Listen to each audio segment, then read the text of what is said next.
CSMT railway स्थानकावर धक्कादायक प्रकार समोर येतोय। रेल्वे रुळावर एक माणूस झोपल्याचं आढळून आलंय। दरम्यान मुंबईतील छत्रपती शिवाजी महाराज टर्मिनस येथे रेल्वे स्थानकावर आज एक धक्कादायक घटना समोर आली आहे, ज्यामुळे मोठा गोंधळ निर्माण झालाय। एक तरुण व्यक्ती लोकल ट्रेनच्या रुळावर झोपतानाचा आढळून आलाय। त्यामुळे स्थानिक कर्मचाऱ्यांनी पाहिलंय आणि त्यानंतर मोठा गोंधळ या ठिकाणी निर्माण झालाय।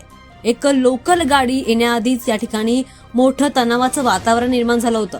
स्थानकाच्या रुळांवर असलेलं व्यक्ती पाहून प्रवाशांनी आरडाओरडा करायला सुरुवात केली आणि लोकल ट्रेन रोखण्याचा पूर्णपणे प्रयत्न केला। रेल्वे पोलिसांनी तात्काळ घटनास्थळी धाव घेत त्या व्यक्तीला सुरक्षितपणे ताब्यात घेतलाय। मात्र यामुळे मोठा अपघात टळलाय। या घटनेनंतर आता पोलीस संबंधित तरुणाची चौकशी करतायत। दरम्यान या घटनेनंतर परिसरामध्ये काही काळ तणावाचं वातावरण निर्माण झालं होतं। सध्या पोलीस या घटनेचा तपास करतायत। या प्रकारामुळे आता प्रशासकीय आणि प्रवासी दोघांमध्ये सुद्धा तणावाचं वातावरण निर्माण झाल्याचं पाहायला मिळतंय।